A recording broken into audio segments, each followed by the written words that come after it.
My cousin called me a dropout in front of 43 members of my family. He said it the way people say things they've rehearsed.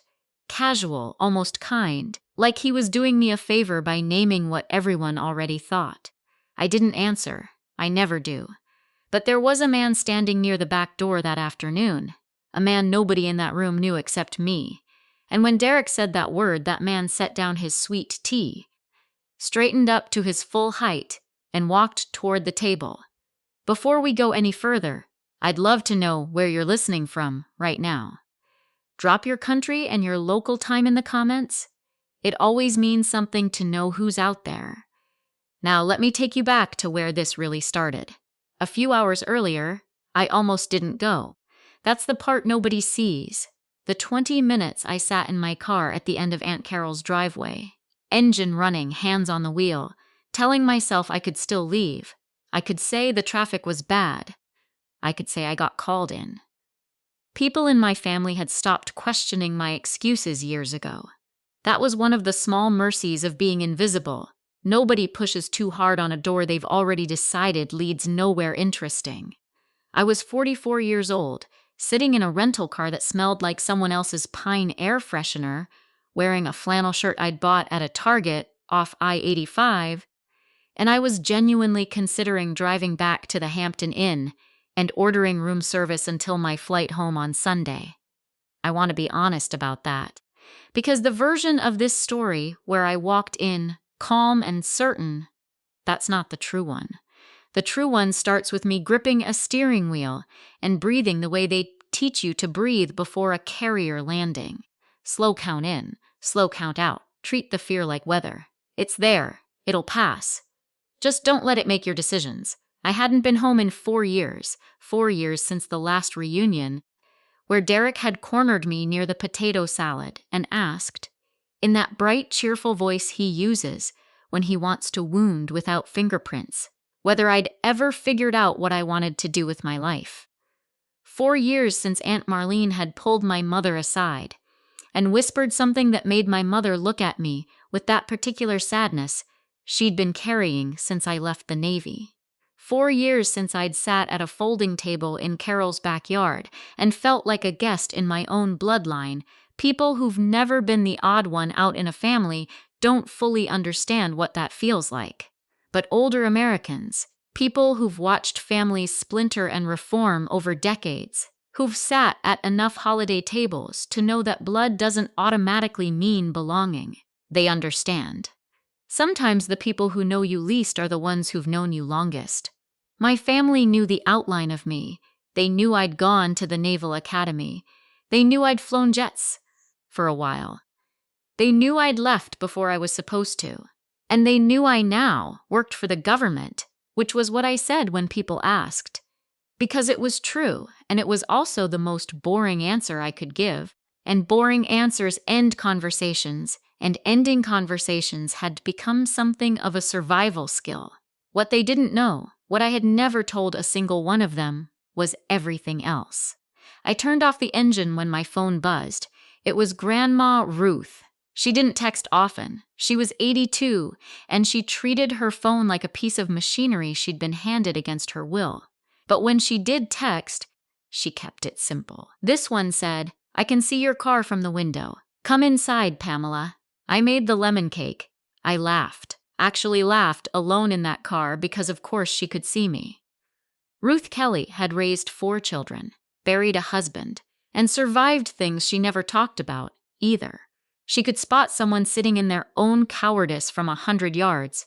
I got out of the car. The backyard smelled the way it always had. Cut grass and charcoal and something sweet frying in Carol's kitchen. Probably the cornbread. Cicadas going in the trees. A country song I half recognized drifting out from somebody's portable speaker. Kids running along the fence line, not yet old enough to know that reunions are complicated. I was 10 steps into the yard before Derek found me. He had that quality, that radar for the person he most needed to locate. I used to think it was cruelty, but I'd gotten older and I understood it better now. Derek wasn't cruel the way people choose to be. He was scared. He was 51 years old. and smart enough to know that his life had narrowed in ways he hadn't planned for. A practice that was smaller than it should be, a marriage that worked on paper, a need to stand somewhere in the family hierarchy that no one had officially assigned him. He needed a bottom rung. I was the easiest candidate because I never fought back. Pam, he was grinning. He always grinned. You made it? I made it, I said. Long drive? Flew in. He tilted his head the way he does when he's recalibrating.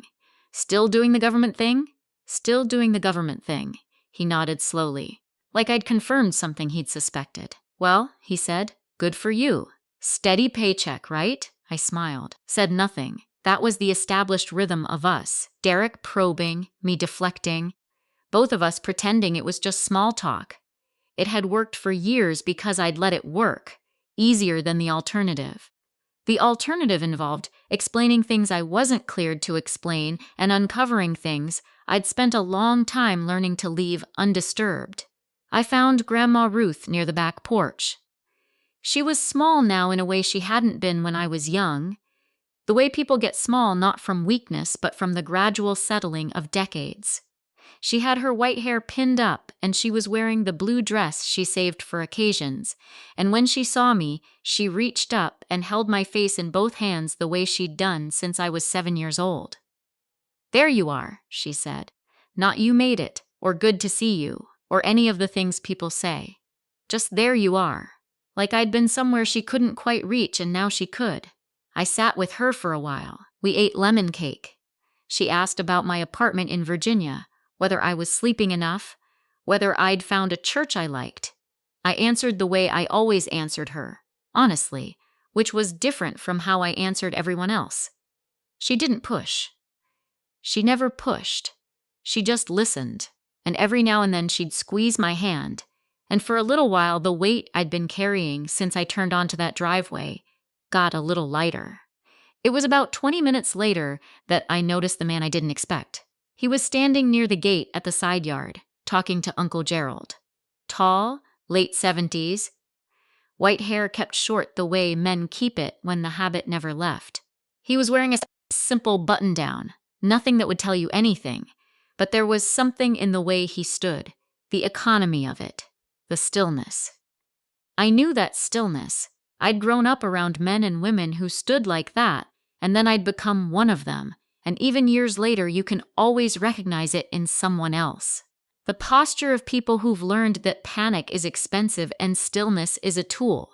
He looked up, and our eyes met across the yard. He nodded once, not a social nod. Not the polite acknowledgement of a stranger at a party. Something more specific than that. I hadn't been home in 4 years. I wasn't sure I was ready to be seen again. I didn't walk over to him right away. That's not how I'm built. You don't cross a yard towards someone you half recognize at a family reunion and say, "Excuse me, do I know you from a life I don't talk about anymore?" You watch. You wait. You let the situation develop on its own timeline. Old habits from a long career of not rushing toward things just because they're pulling at you. So, I stayed near Grandma Ruth and I watched him. He was talking to Uncle Gerald the way people talk when they're being polite, but they're also somewhere else. Nodding at the right moments, smiling when the rhythm called for it, but his eyes moved. Measured the yard. Noted the exits the way I noted exits. Clocked who was standing where and why. It wasn't paranoia. It was just a particular kind of attention that gets trained into you so deep, it stops feeling like a choice and starts feeling like breathing. Gerald said something that made him laugh. A real one, not the courtesy kind. And in that moment he turned his head and I saw his profile clean against the afternoon light. And then I knew, not a maybe, not a he reminds me of. A clean, certain recognition that hit somewhere behind my sternum and stayed there. Rear Admiral Frank Holloway. Retired. The man who had been my commanding officer for 3 of the most consequential years of my life. The man who had signed papers I couldn't discuss and made calls that never appeared in any official record, and who had, on one specific afternoon in a windowless room at Naval Air Station Oceana, looked me in the eye and said, "Pamela, I know what happened out there. I know exactly what happened. And I'm sorry for what this is going to cost you." He was the only person who had ever said that to me. I had not seen him in 11 years. I set down my plate and I crossed the yard. He saw me coming before I was halfway there. Of course he did. And something shifted in his face, not surprise, more like relief, the quiet kind, like a man who'd been carrying a question for a long time and had just been handed part of the answer. "Kelly," he said. Not Pamela, not ma'am. Kelly, the way he'd always said it. 2 syllables that somehow managed to contain both rank and respect, and something almost like affection. The way good commanders say the names of the people they've trusted with hard things, Admiral, I said. Gerald looked between us.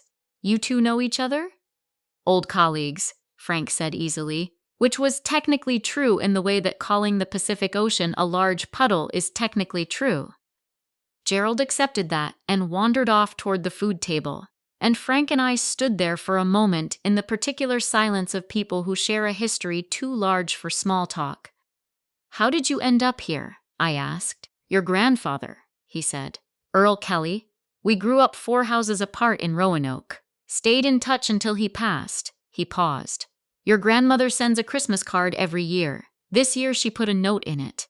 Said the whole family was gathering in June." He looked at me steadily. I thought it was time to pay my respects in person. I didn't know what to say to that, so I said the only true thing available. "He would have liked knowing you came." Frank nodded, slowly. Then quieter. "How are you, Pamela?" And the way he said it. The full name this time, gentle. The way you ask someone who's had a long road. I had to look away for a second. Out at the kids along the fence line, at the charcoal smoke rising in a thin column against the Carolina sky. "I'm all right," I said. "You look it," he said. And I believed him, because Frank Holloway had never once in my experience said a thing he didn't mean. We talked for a while. Nothing classified, nothing heavy. Just the careful conversation of 2 people who know too much about each other to pretend otherwise, but have also learned when to leave things folded. He asked about Virginia. I asked about his daughter in San Diego. He'd been doing some consulting work, he said, keeping busy. The Navy had a way of making retirement feel like a demotion if you let it, so he didn't let it. I almost told him then. About the hum of anxiety I'd carried into the driveway that morning, about Derek, about the particular specific exhaustion of being the family mystery for 15 years. But I didn't. Because the afternoon felt fragile in the good way, the way late summer light feels fragile, and I didn't want to introduce weight into it yet. We were eventually folded into the larger gathering. Carol's backyard held maybe 40 people, 3 generations of Kellys and the people who'd married into them, and the noise had reached that comfortable pitch of a reunion that's going well. Too many conversations overlapping, kids shrieking. Someone's uncle holding court near the cooler, with a story that was getting louder with every telling. I found a seat near Grandma Ruth again. Frank settled into a lawn chair a little ways off, talking to 2 of my older uncles about something that was making them all nod seriously, and I watched him and felt something I hadn't felt in a long time at one of these things. Less alone, that was it. Just that. One person in the yard who knew the part of me that mattered most, and already the whole atmosphere felt different, like a room where the barometric pressure has quietly shifted.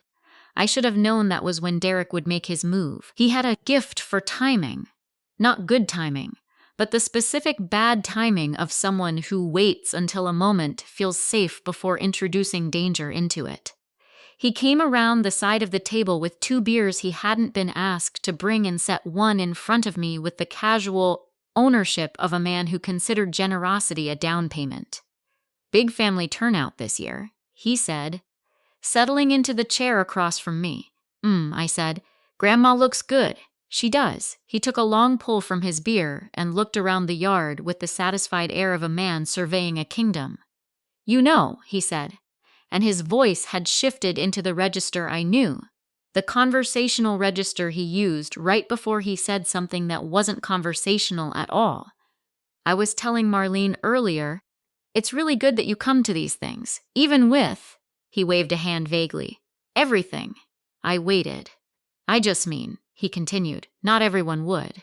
Some people would be embarrassed, right? About how things turned out.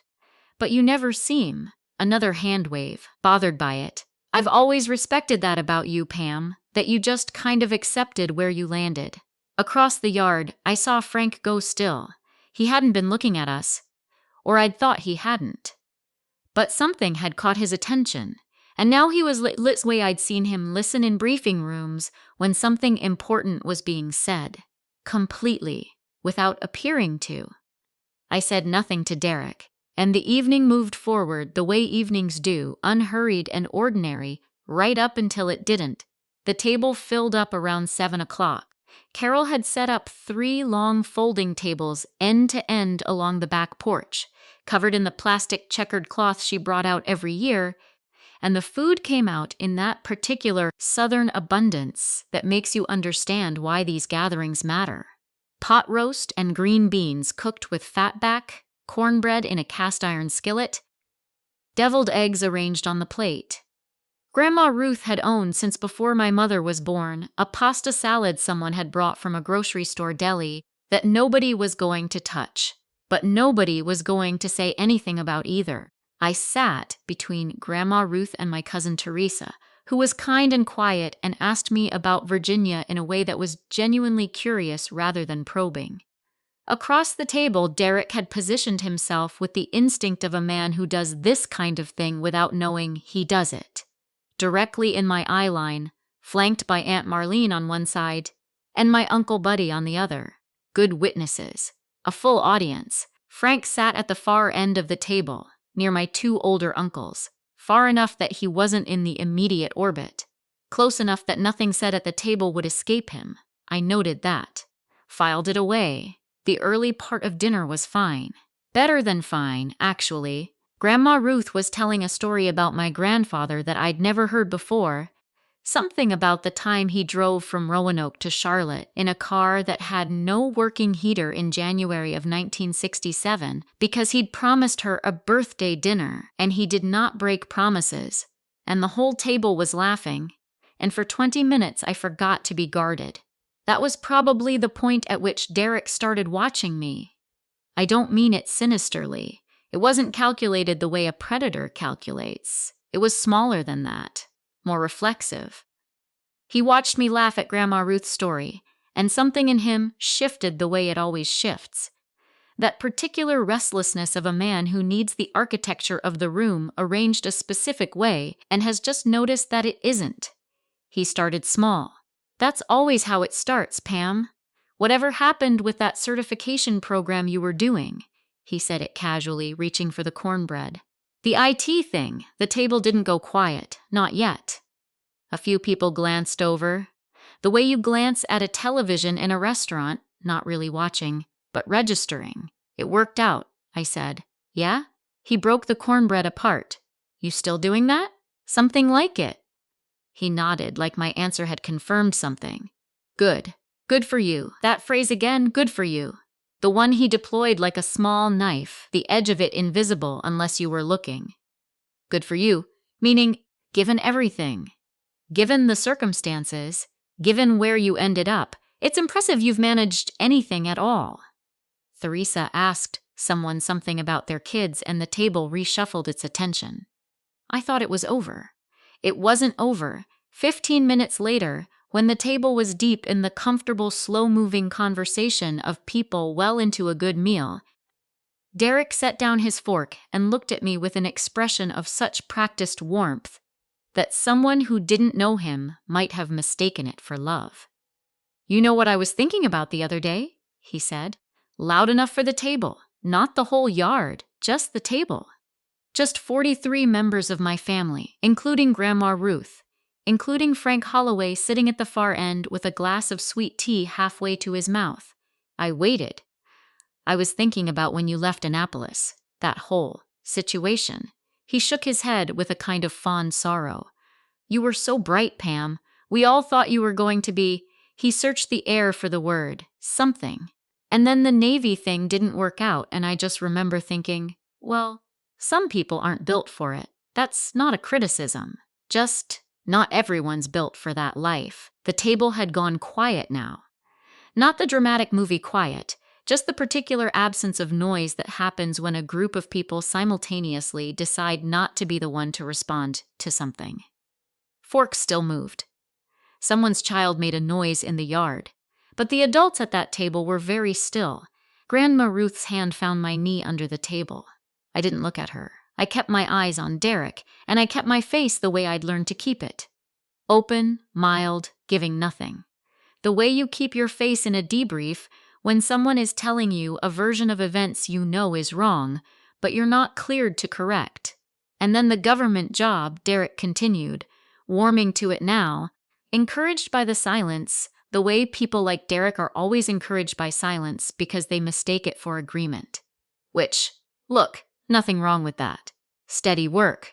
But I just remember after the academy, after the whole dropout situation, that word dotbot, he said it gently.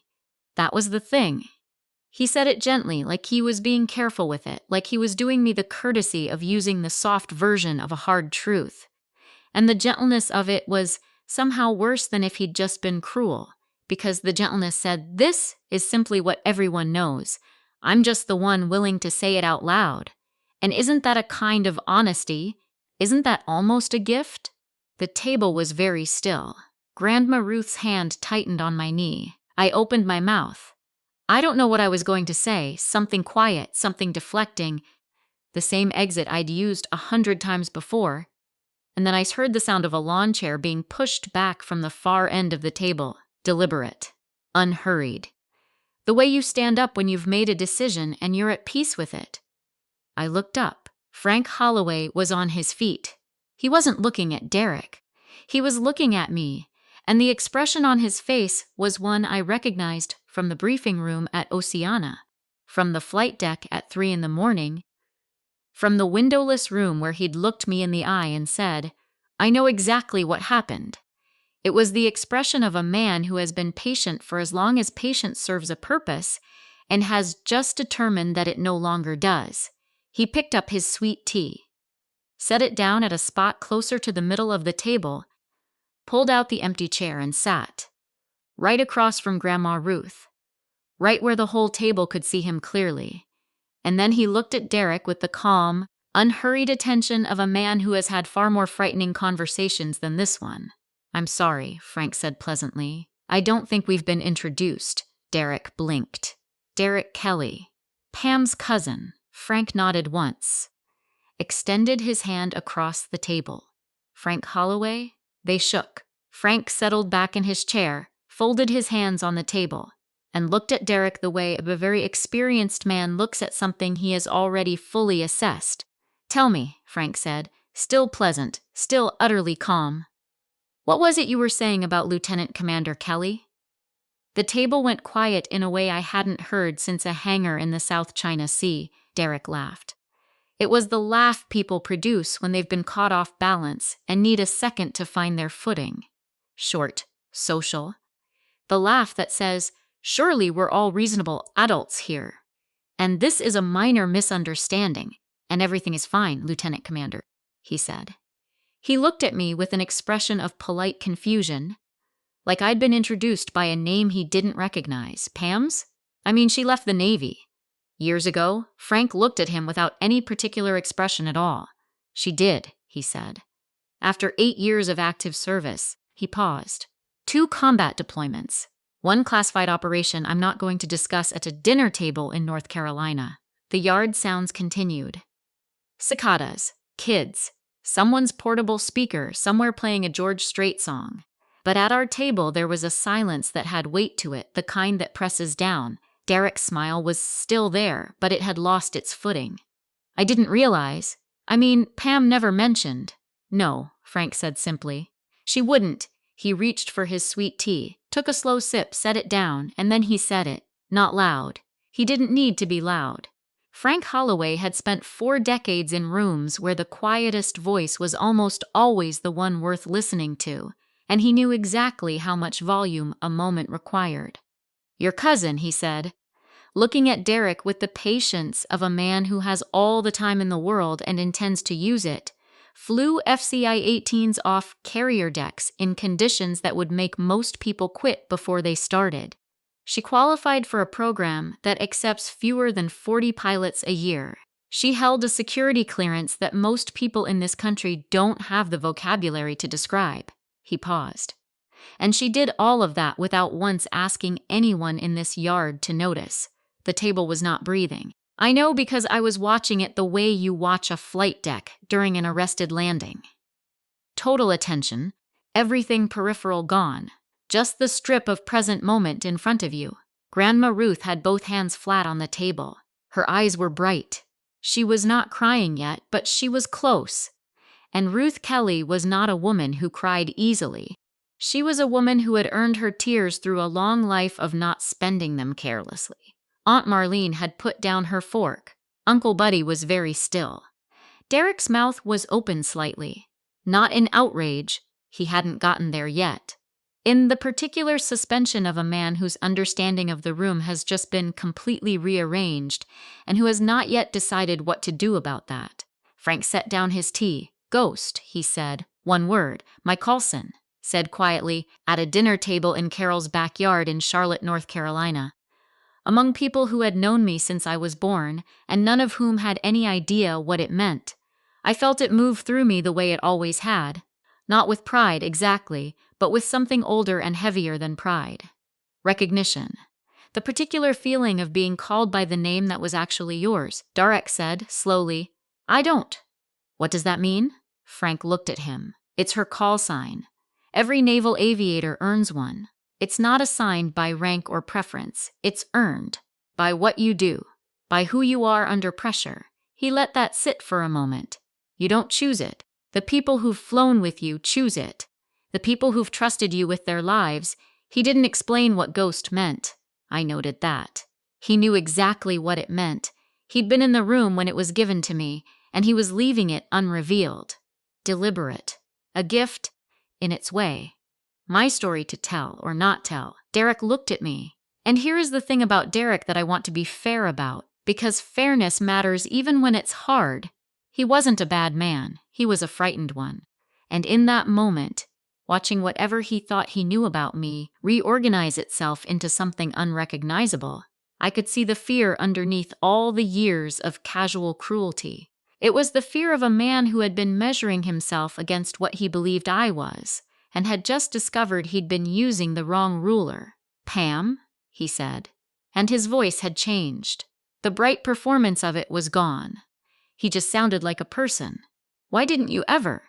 She doesn't owe anyone an explanation, Grandma Ruth said. We all looked at her.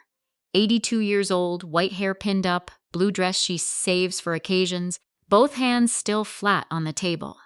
She said it the way she said most important things, not loudly, not dramatically. Just with the simple authority of a woman who had been watching and waiting, and deciding when to speak for 8 decades. Not one of us, she continued, looking around the table with a clarity that made several people look away, ever asked. Not once in 15 years did any of us sit down with this girl and say, Pamela, what happened? What was it like? Are you all right? We just decided what we thought, and we left her alone with it. She looked at Derek, and you made a habit of reminding her what we'd decided. Derek's face had gone the color of old concrete. Ruth. Aunt Marlene started. I'm not finished, Ruth said pleasantly. She wasn't. She looked at Frank. Thank you for coming, she said.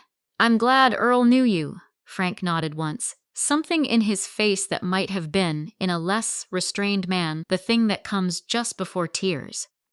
The table sat in its silence for a moment longer. Then Teresa, who had been quiet through all of it, reached over and poured more sweet tea into my glass without being asked. And that small gesture, ordinary, domestic, the gesture of someone who didn't know what to say but knew how to stay, broke something loose in my chest that I hadn't known was locked.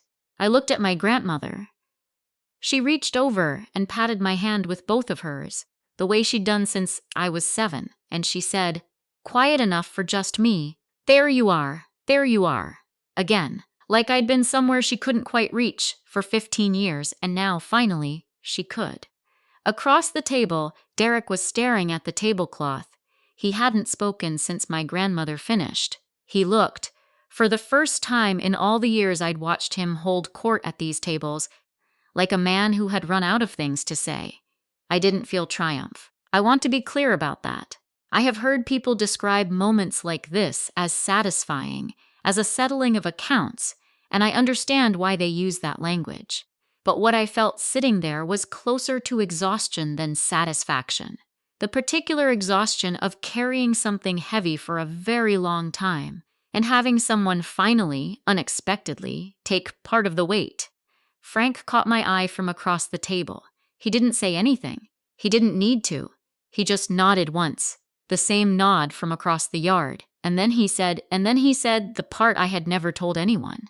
Not even my mother. He didn't ask permission. That was the thing I noticed first. Frank didn't look at me and say, "Is it all right if I tell them?"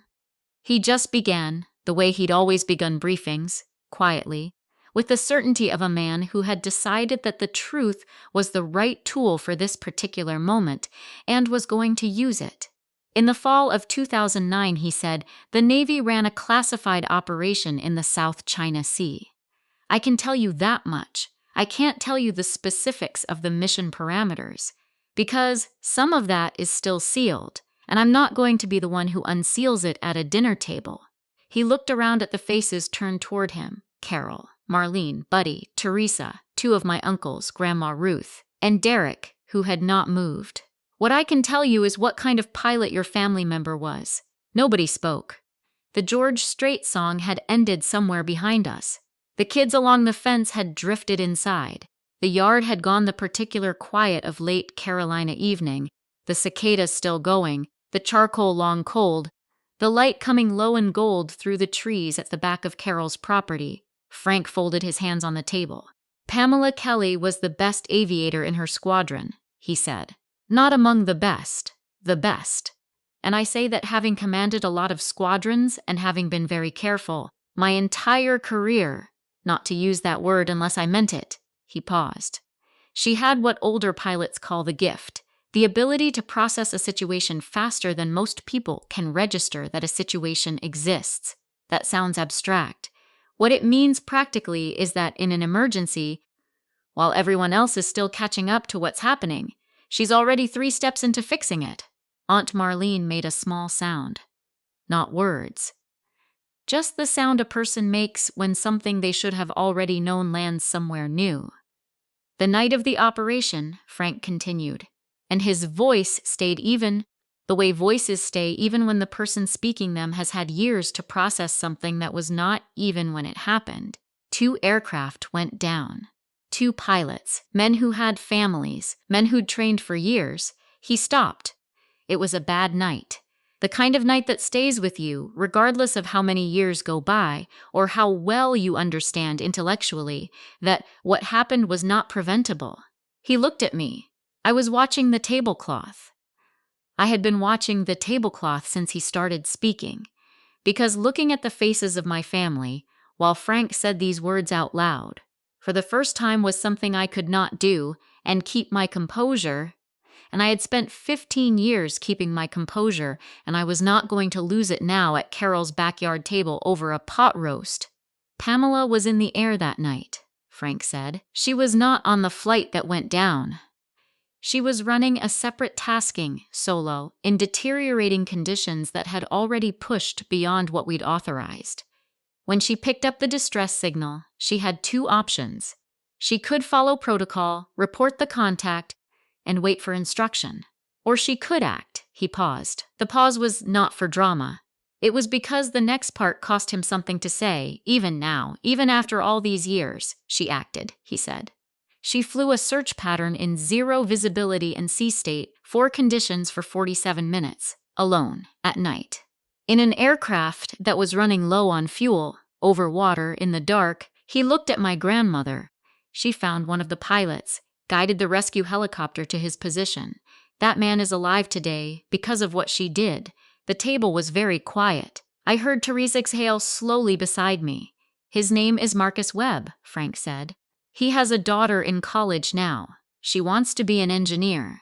He coaches Little League on weekends in Pensacola. Another pause. He asked me once, a few years after it happened, if he'd ever get the chance to thank her properly. I told him I didn't know. I looked up then. Couldn't help it. Frank was looking at me with an expression I had not seen on his face before. Or rather, I had seen it once, in that windowless room at Oceana, and I had filed it away in the part of my memory I didn't open very often. It was the expression of a man paying a debt he'd owed for a long time. "She never reported the rescue as her action," he said. "The official record attributes it to the helicopter crew, because by the time the reports were written, the circumstances were complicated, and Pamela did not argue for her own credit.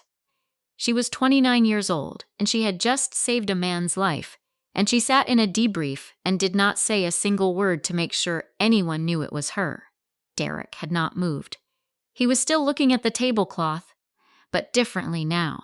Not with the blankness of a man waiting out a moment, but with the focused, downward stare of someone working through something private and not finding easy answers. Grandma Ruth had tears on her face.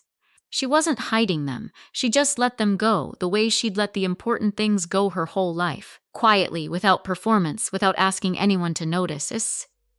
"Why?" Carol said from down the table. My Aunt Carol, who had organized every one of these reunions for 20 years, who made the cornbread and set out the checkered cloth and kept the family tethered to itself through sheer force of will. Her voice was not accusing. It was genuinely asking, "Why didn't you tell us?" I looked at her, and I tried to find an answer that was true and also sayable in the amount of emotional space I had available, which was not much, because it wasn't mine to tell, I said, finally. What happened out there belonged to the men who didn't come home, to their families. I didn't think it was right for me to use it. I stopped, and because I looked at the tablecloth again, then back up. Because I left the Navy under circumstances that weren't clean, and I couldn't explain the good without explaining the complicated. And the complicated. I shook my head. I wasn't ready. Frank was still looking at me, and in his expression I could see the knowledge of the thing I hadn't said yet. The thing that lived behind the rescue, behind the good night, the thing that had hollowed out the years since and made me drive 4 hours to a reunion. I almost didn't attend and sit at a table for 15 years in the silence of a woman who had learned that explaining yourself to people who hadn't asked cost more than it returned. The second layer, the part Frank knew, the part that was, as of 3 months ago, no longer sealed. And then he said the part I had never told anyone. Not even my mother. Frank didn't say it immediately. He reached for his sweet tea, took a slow sip, set it down. The deliberateness of it was not stalling. It was the practiced stillness of a man who understood that some information changes the shape of a room permanently, and that you owe the room a moment to prepare. 3 months ago, he said, a file was declassified by the Department of Defense, a disciplinary file. Naval Aviation. 2010, he folded his hands on the table. I'm going to tell you what was in it, and I want you to understand that what I'm about to say is not rumor, not my interpretation, not a version of events. It is the official record, corrected, as the government of the United States has now acknowledged it. Nobody moved, not Carol, not Marlene, not Derek, who was still looking at the tablecloth with that focused, private expression of a man doing difficult arithmetic. After the operation in 2009, Frank said, a senior officer filed a report attributing the loss of the 2 aircraft to a communication failure. A breach of protocol. He named Pamela as the source of that breach. He stated, in an official document, that her failure to follow gating procedures had contributed to the deaths of 2 Navy pilots. I heard Grandma Ruth make a sound, a small sound. The kind that comes when something strikes a place that has been unguarded. That report, Frank continued, his voice still even, still the voice of a briefing room and not a dinner table, though the distinction had long since collapsed, was used to open a disciplinary review against her. The review was conducted by officers in that senior officer's chain of influence. The outcome was a formal reprimand, entered into her service record under seal. He paused. Pamela was 29 years old. She had just saved a man's life, and she was handed a document that told her she was responsible for 2 deaths. The table was not breathing. I was looking at Frank. I had decided somewhere in the last 30 seconds that looking at Frank was the only safe direction, because Frank's face was composed, and composed was what I needed in order to stay level, and staying level was the only thing I had managed consistently for 15 years, and I was not going to stop now. She didn't fight it, Frank said. I want to be precise about why. It was not because she believed it. She did not believe it. She knew exactly what had happened that night. She had lived it, she had the data, she had the flight recordings that would have cleared her. But the process of fighting it would have required surfacing the full details of the operation. Other people's names, other people's families, people who were still active, still deployed, still in positions where exposure would have cost them everything. He looked at me for a moment, then back at the table. She made a calculation. Her name or their safety. She chose their safety, Teresa said, barely above a whisper. Oh, Pam, I didn't look at her. She took the reprimand, Frank said. She accepted an early separation from service. She came home, and she told no one, because the file was sealed and the people it would have protected were still in the field, and she had made a promise, to herself if not to anyone else, that she was going to keep. Derek looked up. His face had changed in a way I had not seen before and will probably not see again. Stripped of the architecture he usually wore, the brightness and the casual authority, all of it gone, leaving something younger and rawer underneath. He looked like a man who had just understood the full dimensions of a mistake he'd been making for 15 years, and was only now beginning to calculate what that cost. He opened his mouth. Frank held up one hand. Not unkindly. Just wait, the declassified file, Frank said, contains the full flight data from that night, the communications logs, the timeline. He paused. The senior officer who filed the report against Pamela was not on that flight. He was receiving telemetry from the ground, and the communications logs show clearly that the gating protocols were not breached by Pamela. They were breached by the officer himself, approximately 11 minutes before the aircraft went down, when he issued a navigational directive that overrode the squadron's established safety parameters. Another pause. He knew this. He filed the report anyway. He had the seniority to have it accepted without independent review, and he used that seniority. The word for what he was describing is not a complicated one. Everyone at that table understood it. Fraud, cowardice wearing a uniform, a man with stars on his collar, pointing at a 29-year-old woman and saying her name out loud so that no one would say his. Uncle Buddy said, low and hard, Is this man still? He retired at full pension in 2018, Frank said. He lives in Scottsdale. A pause. He is aware that the file has been declassified. I know this because he called me when it happened. He called me to ask what I intended to do about it. Frank's voice did not change. It stayed exactly as it had been, level, measured, the voice of a man who had decided a long time ago that staying level was its own form of power. I told him I intended to do exactly what I'm doing now. I intended to tell the truth in whatever rooms I found myself in. Grandma Ruth had both hands over her mouth. Carol was crying without making noise about it. Tears running straight down, her hands flat on the check tablecloth. I was still watching Frank. Because here is the thing about having someone tell your story out loud after 15 years of carrying it alone. It does not feel the way you imagine it will feel. You imagine relief, maybe. Some dramatic unlocking. In the movies, there is always a swelling score, a close-up, the moment where the weight visibly lifts. What it actually feels like is more like standing in a room where all the furniture has been moved. Everything is still there. Nothing has been taken away. But the shape of the space is different and you have to relearn where everything is. I had been living in a particular arrangement for 15 years. I knew where every piece of it sat. I knew the weight of the reprimand and the exact dimensions of the silence I'd built around it, and the precise way to angle myself at family reunions, so that Derek's words landed at the edge of me rather than the center. And now all of it had been moved. The man who destroyed my name was still alive. He was living in Scottsdale with his full pension and his phone that he'd used to call Frank Holloway in a moment of what I can only describe as spectacular miscalculation. And he was going to be at the Naval Air Station Oceana Memorial Ceremony next month, because his name was on the program, because no one had told him yet that the world he'd built on top of my silence had just developed a very significant crack. The table sat with it for a while. That's the only way I know how to describe what happened in the 20 minutes after Frank finished speaking. Nobody stood up and made a speech. Nobody cried loudly or demanded action or said the things people say in movies when a revelation lands. The family just sat with it the way families sit with hard things when they're being honest. Quietly, separately, each person in their own interior room working through what they'd just been handed and what it meant and what, if anything, they were supposed to do with it. Carol refilled the sweet tea without being asked.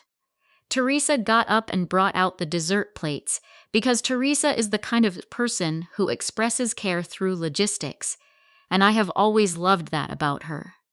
Frank and Uncle Gerald started talking quietly at the end of the table about something unrelated. The Roanoke neighborhood they'd both apparently known, a hardware store that had been there since the 50s, and I understood that Frank was giving the table permission to breathe again, giving everyone an exit from the intensity before it calcified into something uncomfortable. I sat next to Grandma Ruth and she held my hand and didn't say anything, and that was exactly right. It was Derek who finally moved. He didn't announce it. He didn't clear his throat or ask for attention. He just pushed back his chair and walked around the end of the table and came to stand beside me. And when I looked up at him, I saw something on his face I genuinely had not expected. Not shame, exactly. Shame was too simple for it.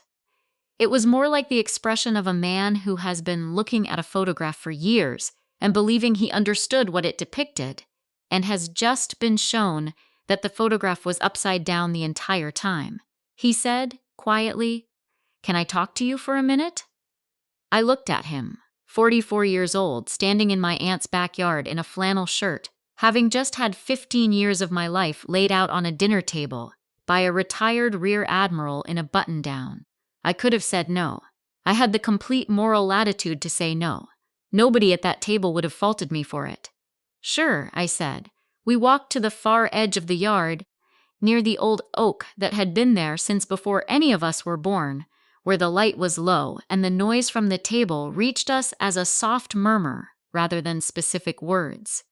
Derek stood with his hands in his pockets, a posture I'd never seen on him before, because Derek was a man who kept his hands visible and his posture open, who used his body the way lawyers use language, to project confidence. Hands in pockets meant something different. It meant he wasn't performing. He was quiet for a moment. Then he said, How long have you known what I thought about you?"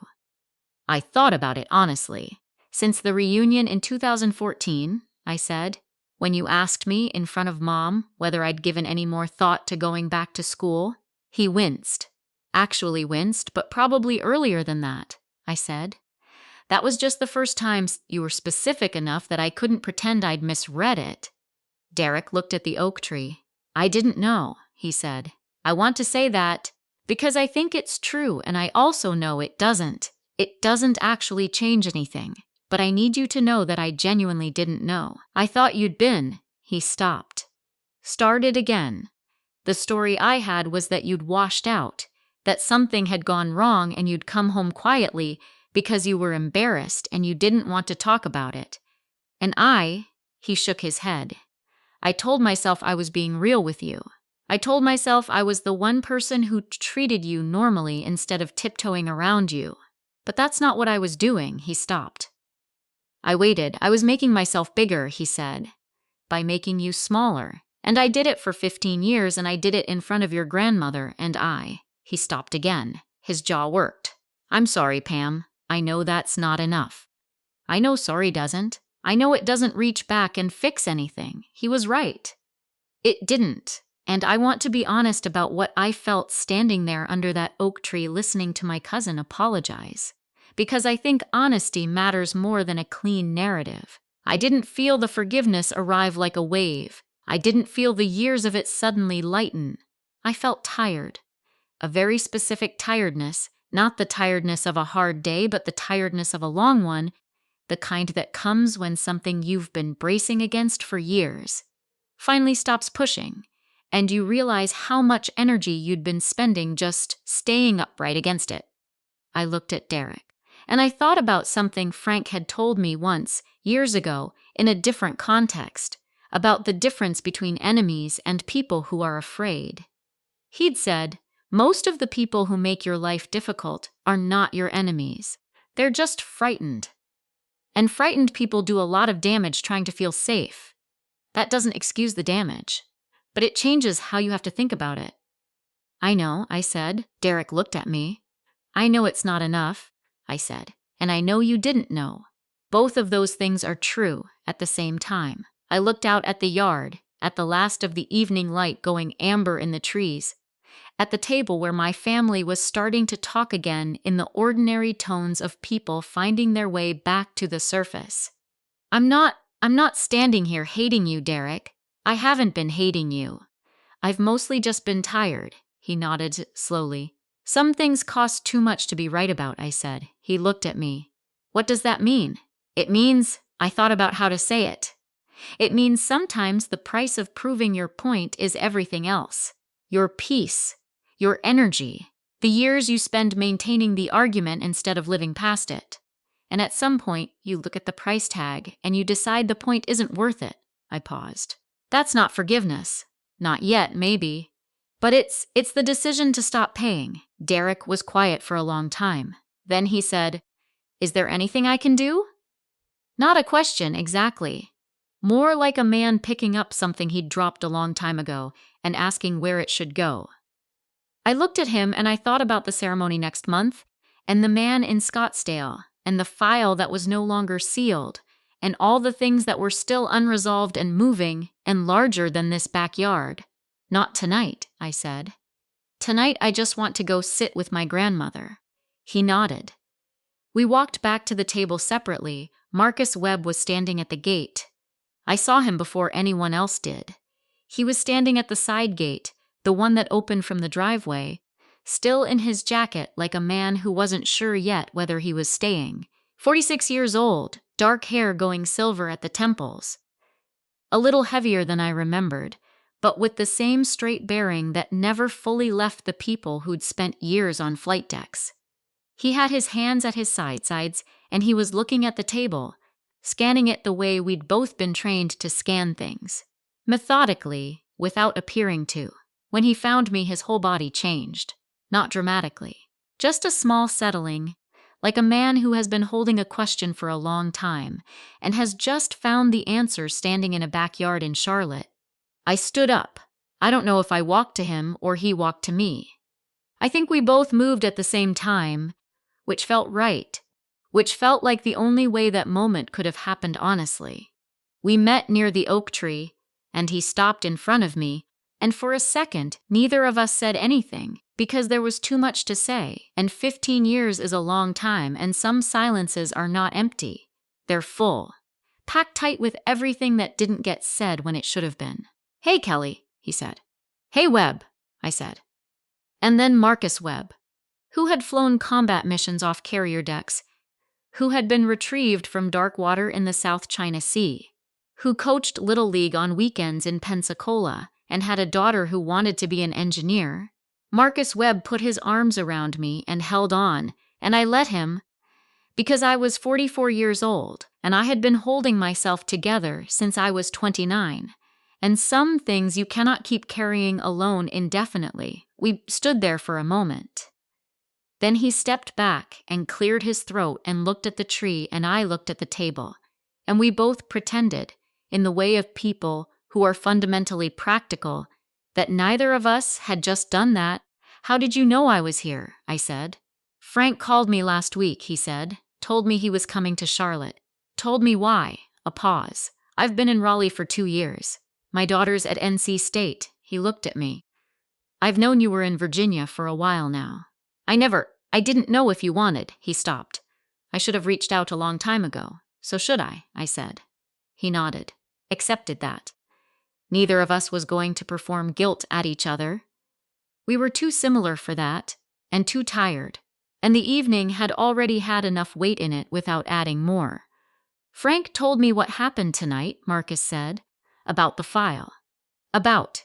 He paused, and his jaw set in a way I recognized. The way it had set years ago when he was angry about something but was choosing to be precise about his anger rather than loud. About Scottsdale, yes, I said. I want to testify, he said. At Oceana, at the ceremony.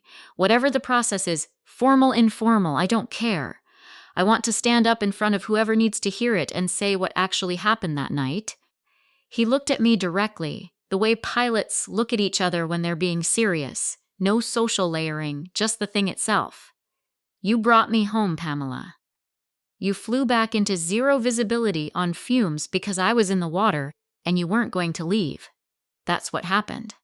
And the fact that a man in Scottsdale has been living on the other version of that story for 15 years is he stopped. I should have spoken up a long time ago. I didn't know the full shape of what he'd done to you until Frank told me about the file. I knew something was wrong. I should have pushed harder. I looked at him. You were recovering, I said. You were dealing with your own. Don't do that, he said quietly. Don't make it easier for me.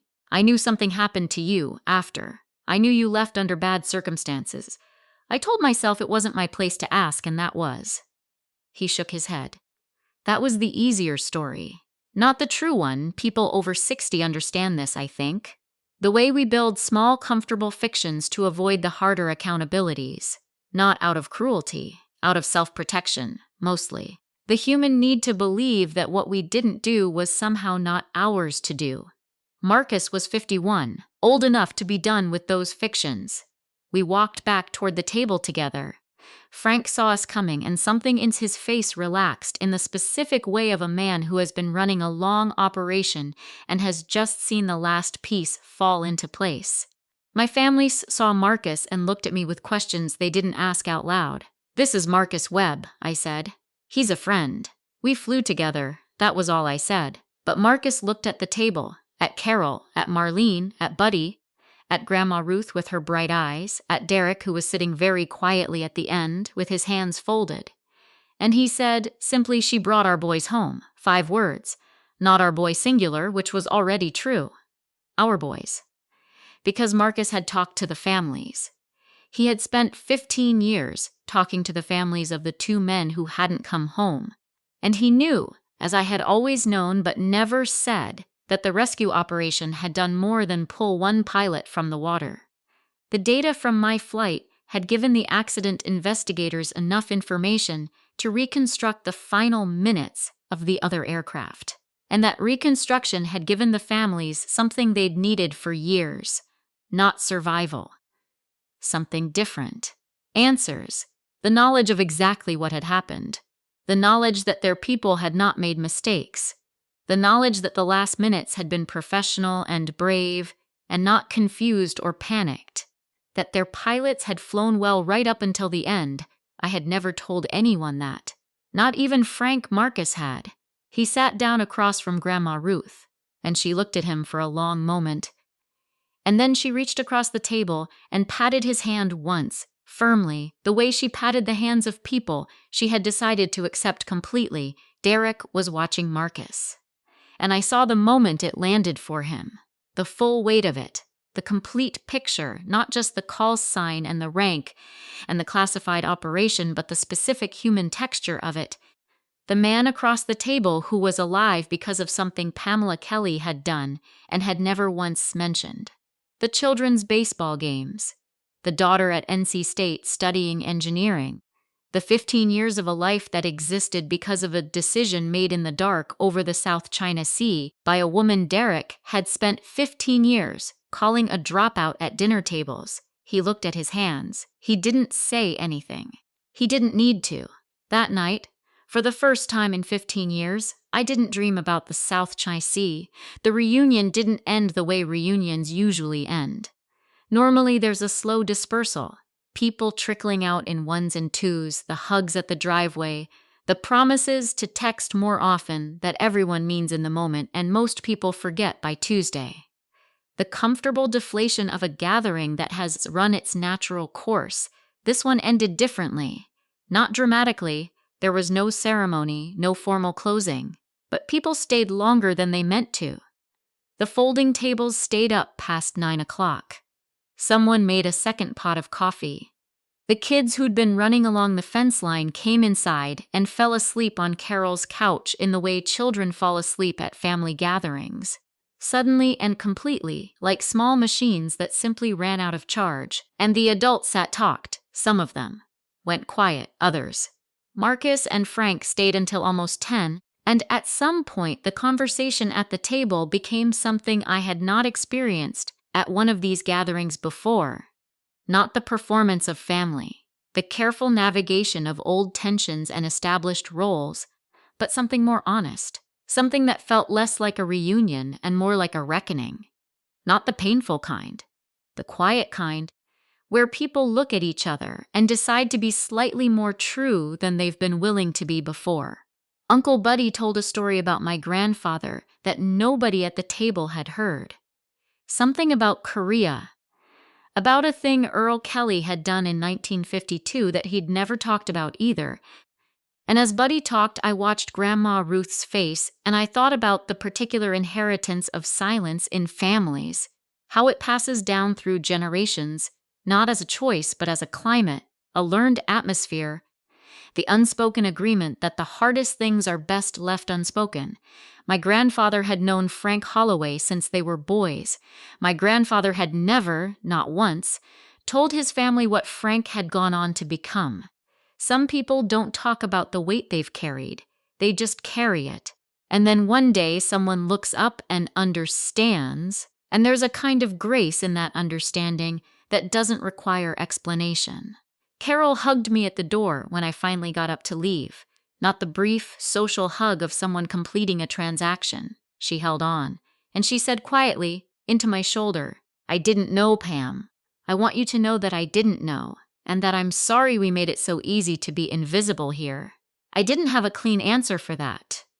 "You made the lemon cake," I said, finally. "You always make the lemon cake." She laughed a little, and we separated, and that was enough.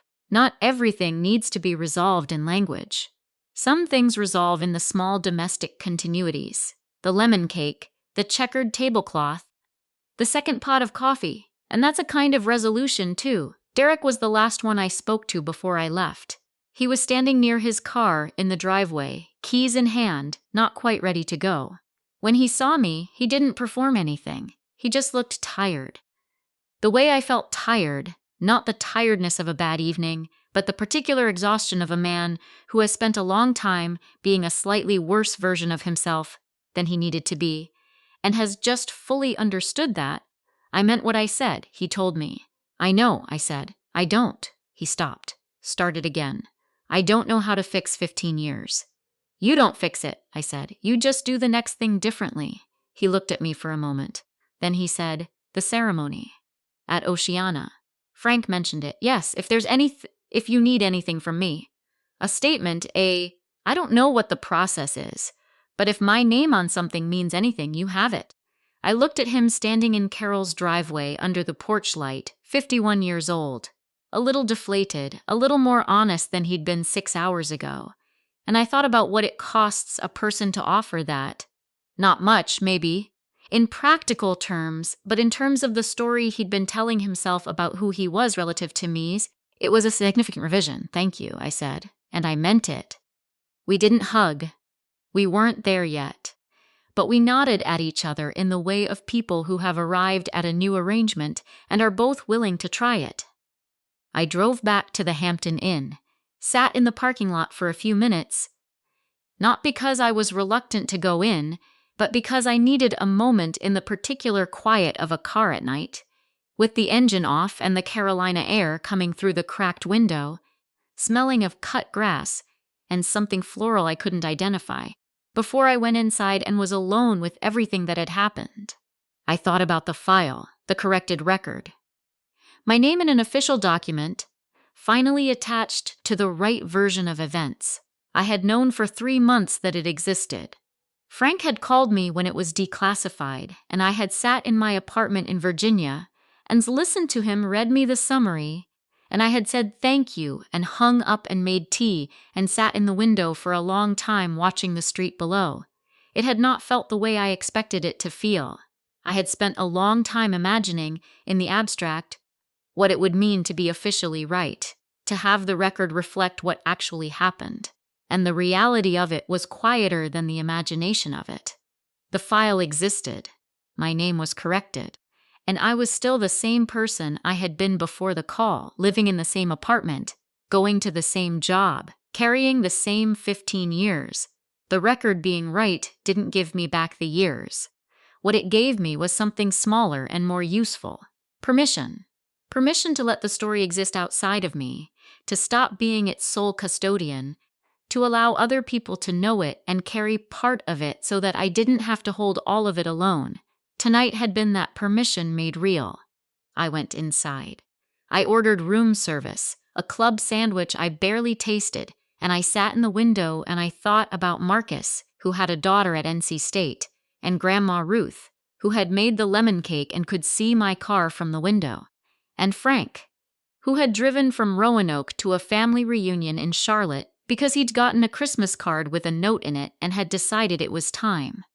And I thought about the ceremony next month, and the man in Scottsdale, and I felt for the first time in a very long time, something that was not quite peace but was adjacent to it, the feeling of a person who has been walking a long road alone and has just looked up and found that the road is still long but is no longer empty. That night, for the first time in 15 years, I didn't dream about the South China Sea. I dreamed about flying. A year later, I stood on a tarmac at Naval Air Station Oceana in the early morning light. Virginia Beach in October has a particular quality, cool and sharp, the kind of air that feels cleaned, the Atlantic somewhere behind you doing what it always does, indifferent and enormous. The flight line was quiet in that pre-ceremony way, the way it gets before something official begins. People standing in clusters in their dress uniforms, the flags not yet moving in the still air, the PA system running a sound check somewhere across the field. I was wearing my Navy service dress blues for the first time in 11 years. They still fit. Barely. The weight of the uniform was familiar in a way I hadn't expected. Not just the fabric, but the specific gravity of it. The way it sits on your shoulders differently than civilian clothes, the way the ribbons on the chest make a person feel simultaneously smaller and larger than usual, conscious of what each one represents and what it cost. Frank had called me 2 months after the reunion, the Navy. He told me, had completed its formal review of the declassified file. A correction had been entered into the official record. The disciplinary reprimand had been expunged, and there would be a ceremony. Not large, not public.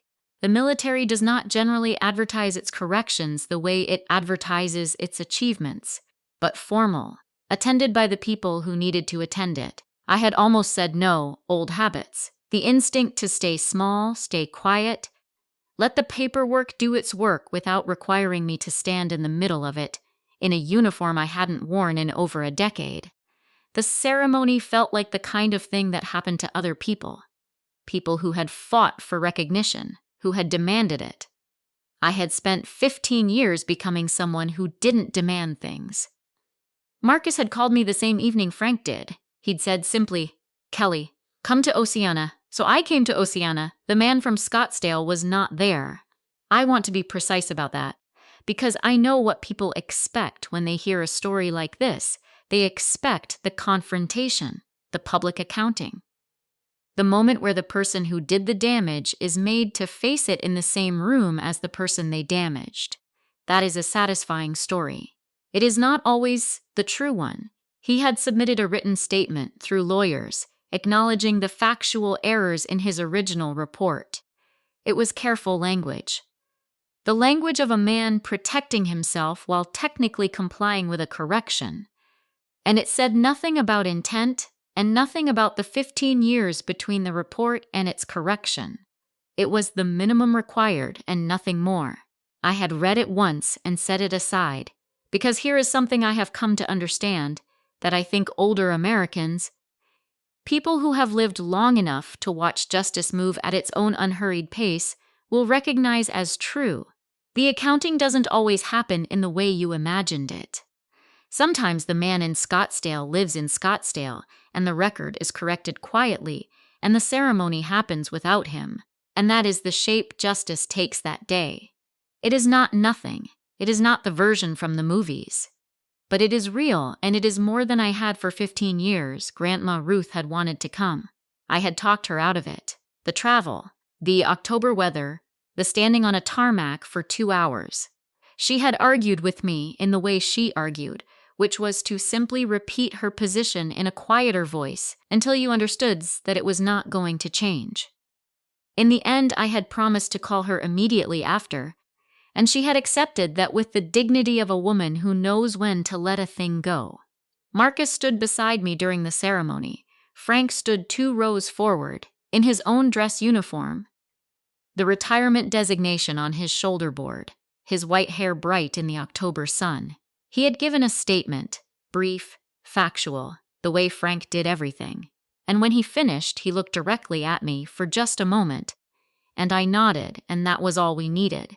There were other people there I didn't know, other names connected to the file in ways I'd never fully understood, other small corrections being made in the same ceremony, quietly, without announcement, the way the military corrects itself when it finally does, with formality and without fanfare, as though the error were a typographical matter and not 15 years of someone's life. After it was over, Marcus and I walked the flight line, just walked, the way we used to walk after sorties, burning off the residue of intensity, letting the body come back to itself. The FC's A-18s were lined up in their orderly rows, and the morning light was coming off the tarmac in waves, and somewhere a plane was running up its engines on the far side of the field. That high, clean sound that I had missed for 11 years without letting myself know I missed it. "What does it mean?" Marcus asked. I looked at him. "Ghost," he said. "You never told me. Frank never told me. I've been calling you that for 20 years and I still don't know what it means." I was quiet for a moment. There are things that cost a lot to say out loud, not because they're painful, but because they've been private for so long that releasing them into the air feels like a change in the weather. Something that can't be undone. Something that makes the world slightly different in its shape. When I did my carrier qualifications, I said, "My first night trap. Full dark sea state 3. The deck moving. I came in too fast. I knew it." I corrected. I caught the 2 wire instead of the 3. I paused. The landing signals officer wrote in his report that I had appeared and disappeared from his scope so fast it was like I wasn't there. Like something passed through without leaving a mark. I looked at the line of aircraft. The guys in the ready room started calling me Ghost that night. Said, I flew like I wasn't using up any space. Marcus was quiet. It stuck. I said, I never loved it. It always felt like I looked for the word. Like a warning I wasn't reading correctly, or a description, Marcus said. I looked at him. You spent 15 years not using up any space, he said, and you were still there. Still in the water with me. Still flying the pattern, he paused. That's not a warning. That's what you are, Kelly. You're still there, even when no one can see you. I thought about that. About the flannel shirt and the rental car, and the 20 minutes in the driveway at Carol's house. About Grandma Ruth, who could see me from the window. About Frank, who'd driven from Roanoke because he'd gotten a Christmas card. About Marcus standing in a side gate, not sure whether he was staying. All the people who had looked until they found me. The world keeps moving anyway. And sometimes, when you've been still long enough, the people who are supposed to find you eventually do. Here is what I would ask you, if you've listened this far, and I think you have, because people who stay to the end of a story like this are the kind of people who know something about carrying things quietly. Have you ever been the ghost in your own life? Have you ever let someone tell the wrong story about you for so long that correcting it started to feel like more trouble than it was worth? If you have, I'd like to know. Drop it in the comments. where you are, what time it is there, and whether the story ever got corrected. It doesn't have to be a long answer. Just, let me know you're out there, I called Grandma Ruth from the parking lot at Oceana. She picked up on the second ring. Well, she said. It's done, I said. She was quiet for a moment. Then she said, good, come home soon. I'll make the lemon cake. I stood in the Virginia Beach sun with my phone against my ear and my dress blues on, and the sound of jet engines somewhere behind me. And I laughed. Actually laughed. The way I'd laughed alone in the rental car a year ago, in Carol's driveway, except this time it felt different. This time it felt like something beginning instead of something survived.